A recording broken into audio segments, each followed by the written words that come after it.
The Open Secret, delivered at Los Angeles, California, 5th January 1900. Whichever way we turn in trying to understand things in their reality, if we analyze far enough, we find that at last we come to a peculiar state of things, seemingly a contradiction, something which our reason cannot grasp and yet is a fact. We take up something, we know it is finite, but as soon as we begin to analyze it, it leads us beyond our reason. And we never find an end to all its qualities, its possibilities, its powers, its relations. It has become infinite. Take even a common flower, that is finite enough. But who is there that can say he knows all about the flower? There is no possibility of anyone's getting to the end of the knowledge about that one flower. The flower has become infinite, the flower which was finite to begin with.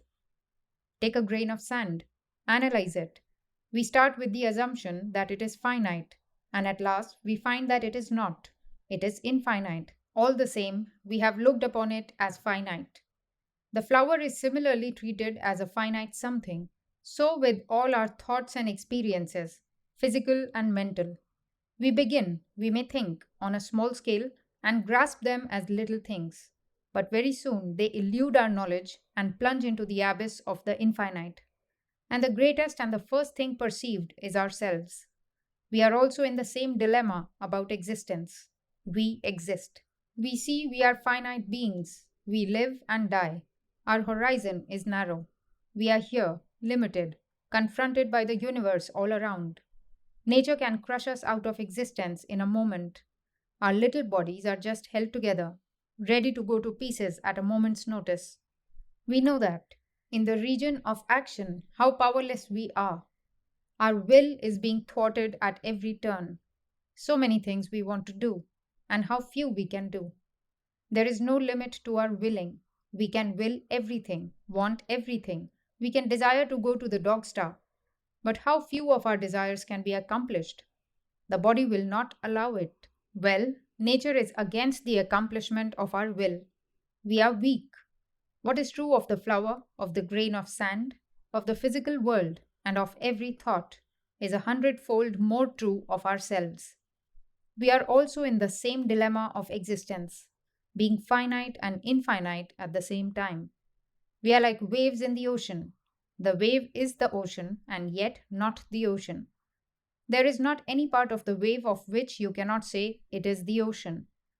The name ocean applies to the wave and equally to every other part of the ocean, and yet it is separate from the ocean. So, in this infinite ocean of existence, we are like wavelets. At the same time, when we want really to grasp ourselves, we cannot. We have become the infinite. We seem to be walking in dreams. Dreams are all right in a dream mind. But as soon as you want to grasp one of them, it is gone. Why? Not that it was false, but because it is beyond the power of reason, the power of the intellect to comprehend it.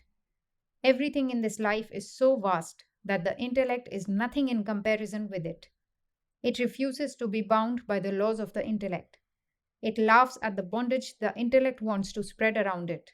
And 1,000-fold more so is this the case with the human soul. We ourselves. This is the greatest mystery of the universe. How wonderful it all is. Look at the human eye. How easily it can be destroyed, and yet the biggest suns exist only because your eyes see them. The world exists because your eyes certify that it exists. Think of that mystery. These poor little eyes. A strong light or a pin can destroy them. Yet, the most powerful engines of destruction, the most powerful cataclysms, the most wonderful of existences, millions of suns and stars and moons and earth, all depend for their existence upon and have to be certified by these two little things. They say, Nature, you exist. And we believe nature exists. So with all our senses. What is this? Where is weakness? Who is strong? What is great and what is small? What is high and what is low in this marvelous interdependence of existence, where the smallest atom is necessary for the existence of the whole? Who is great and who is small? It is past finding out. And why? because none is great and none is small. All things are interpenetrated by that infinite ocean. Their reality is that infinite, and whatever there is on the surface is but that infinite. The tree is infinite, so is everything that you see or feel. Every grain of sand, every thought, every soul, everything that exists is infinite. Infinite is finite, and finite, infinite. This is our existence. Now, that may be all true, but all this feeling after the infinite is at present mostly unconscious. It is not that we have forgotten that infinite nature of ours. None can ever do that. Who can ever think that he can be annihilated? Who can think that he will die? None can. All our relation to the infinite works in us unconsciously. In a manner, therefore, we forget our real being, and hence all this misery comes. In practical daily life, we are hurt by small things. We are enslaved by little beings. Misery comes because we think we are finite, we are little beings. And yet, how difficult it is to believe that we are infinite beings. In the midst of all this misery and trouble, when a little thing may throw me off my balance, it must be my care to believe that I am infinite. And the fact is that we are, and that consciously or unconsciously, we are all searching after that something which is infinite. We are always seeking for something that is free. There was never a human race which did not have a religion and worship some sort of god or gods. Whether the god or gods existed or not is no question. But what is the analysis of this psychological phenomenon?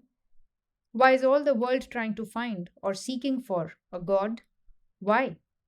Because in spite of all this bondage, in spite of nature and this tremendous energy of law grinding us down, never allowing us to turn to any side wherever we go, whatever we want to do, we are thwarted by this law, which is everywhere. In spite of all this, the human soul never forgets its freedom and is ever seeking it. The search for freedom is the search of all religions, whether they know it or not, whether they can formulate it well or ill. The idea is there. Even the lowest man, the most ignorant, seeks for something which has power over nature's laws. He wants to see a demon, a ghost, a god, somebody who can subdue nature, for whom nature is not almighty, for whom there is no law. Oh, for somebody who can break the law. That is the cry coming from the human heart. We are always seeking for someone who breaks the law. The rushing engine speeds along the railway track. The little worm crawls out of its way. We at once say, the engine is dead matter, a machine, and the worm is alive. Because the worm attempted to break the law. The engine, with all its power and might, can never break the law. It is made to go in any direction man wants, and it cannot do otherwise. But the worm, small and little though it was, attempted to break the law and avoid the danger. It tried to assert itself against law, assert its freedom, and there was the sign of the future God in it. Everywhere we see this assertion of freedom, this freedom of the soul. It is reflected in every religion in the shape of God or gods, but it is all external yet, for those who only see the gods outside. Man decided that he was nothing. He was afraid that he could never be free, so he went to seek for someone outside of nature who was free.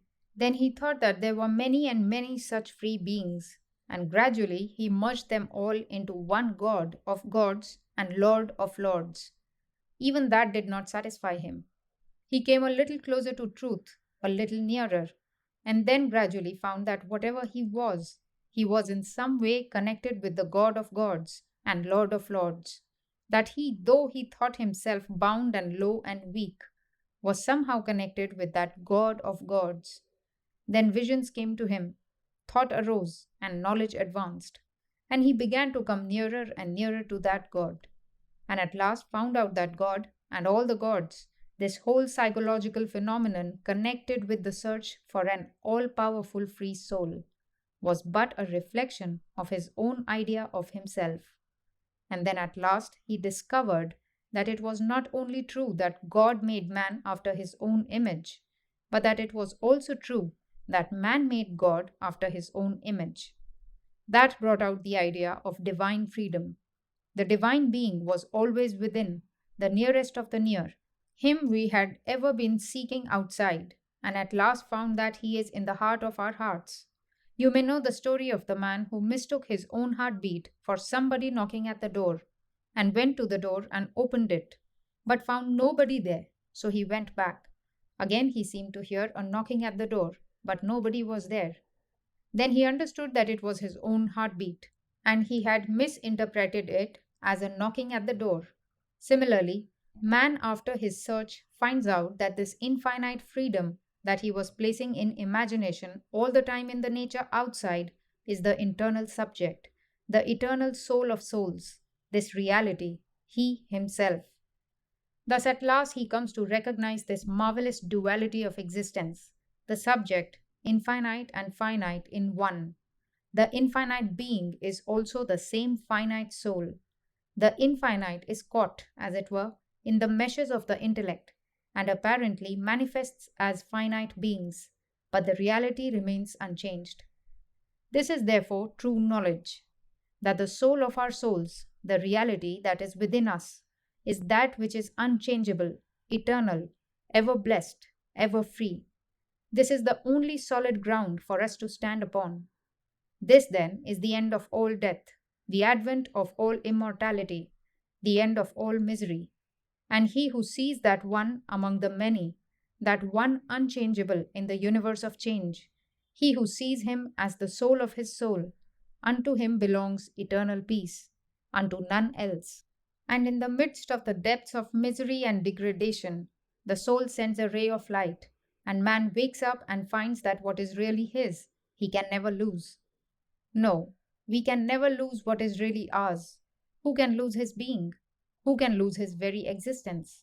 If I am good, it is the existence first, and then that becomes colored with the quality of goodness. If I am evil, it is the existence first, and that becomes colored with the quality of badness. That existence is first, last, and always. It is never lost, but ever present. Therefore, there is hope for all. None can die, none can be degraded forever.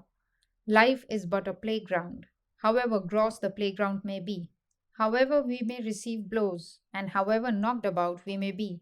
The soul is there and is never injured. We are that infinite. Thus sang a Vedantin.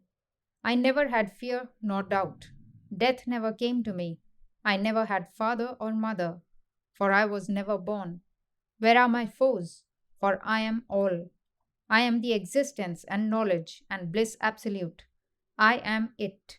I am it. Anger and lust and jealousy, evil thoughts and all these things never came to me. For I am the existence, the knowledge, the bliss absolute. I am it. I am it.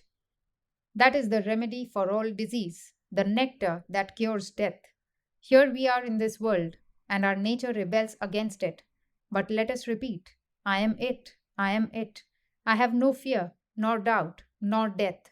I have no sex, nor creed, nor color. What creed can I have? What sect is there to which I should belong? What sect can hold me? I am in every sect.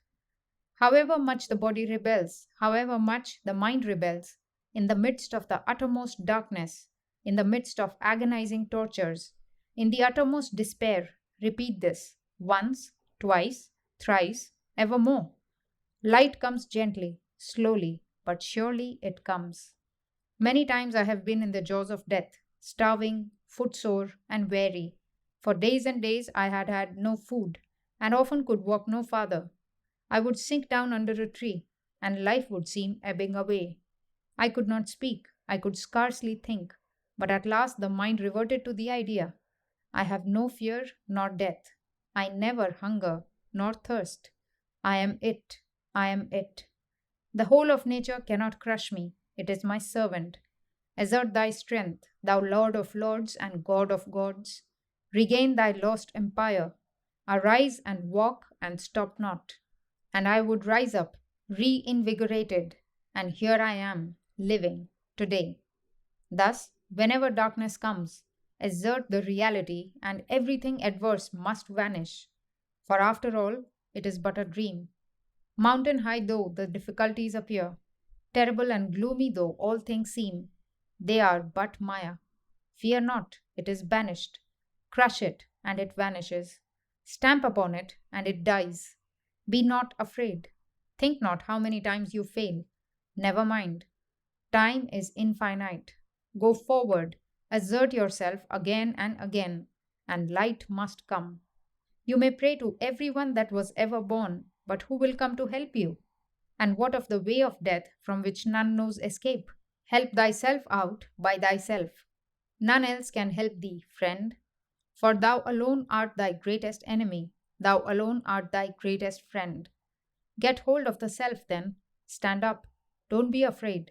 In the midst of all miseries and all weakness, let the self come out. Faint and imperceptible though it be at first, you will gain courage, and at last, like a lion, you will roar out, I am it, I am it.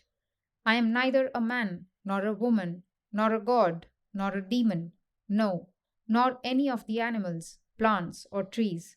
I am neither poor nor rich, neither learned nor ignorant. All these things are very little compared with what I am, for I am it, I am it. Behold the sun and the moon and the stars. I am the light that is shining in them. I am the beauty of the fire. I am the power in the universe. For I am it, I am it. Whosoever thinks that I am little makes a mistake, for the self is all that exists. The sun exists because I declare it does. The world exists because I declare it does. Without me, they cannot remain, for I am existence, knowledge, and bliss absolute, ever happy, ever pure, ever beautiful. Behold, the sun is the cause of our vision, but is not itself ever affected by any defect in the eyes of any one. Even so, I am. I am working through all organs, working through everything, but never does the good and evil of work attach to me. For me, there is no law, no karma. I own the laws of karma. I ever was and ever am. My real pleasure was never in earthly things, in husband, wife, children, and other things. For I am like the infinite blue sky. Clouds of many colors pass over it and play for a second. They move off, and there is the same unchangeable blue. Happiness and misery, good and evil, may envelop me for a moment, veiling the self, but I am still there. They pass away because they are changeable. I shine because I am unchangeable. If misery comes, I know it is finite, therefore it must die. If evil comes, I know it is finite, it must go. I alone am infinite and untouched by anything, for I am the infinite, that eternal, changeless self. So sings one of our poets. Let us drink of this cup that leads to everything that is immortal, everything that is unchangeable. Fear not. Believe not that we are evil, that we are finite, that we can ever die. It is not true. This is to be heard of, then to be thought upon, and then to be meditated upon. When the hands work, the mind should repeat, I am it, I am it. Think of it, dream of it, until it becomes bone of your bones and flesh of your flesh, until all the hideous dreams of littleness, of weakness, of misery, and of evil have entirely vanished, and no more then can the truth be hidden from you even for a moment.